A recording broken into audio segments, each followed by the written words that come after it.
রাস্তার হাল বড়ই বেহাল। গত 25 বছর ধরে এই রাস্তা নিয়ে বিপাকে ছিল জনগণ।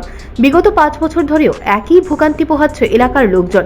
চিত্রটা অমরপুরের একটি গ্রামের। আপনারাও দেখুন গ্রামের রাস্তার কি অবস্থা। কত বড় গর্ত হয়ে রয়েছে এই রাস্তায়।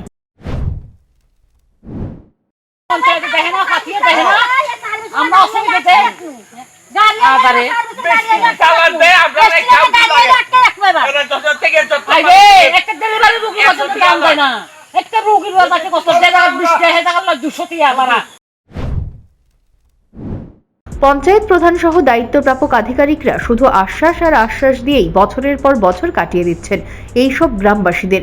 এবার আর সহ্য হচ্ছে না, তাই সুশাসনের সময়ে মুখ তুলতে বাধ্য হলেন স্থানীয় এক মহিলা।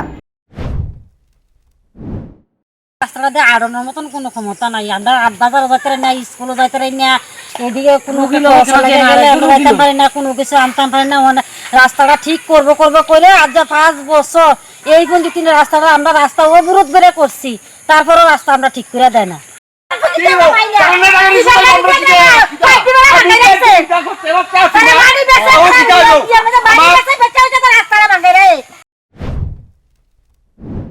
আর কতদিন তারা এইভাবে দুর্ভোগ পোহাবেন?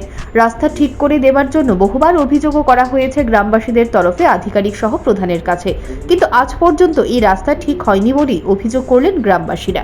Bureau report, news prime Tripura.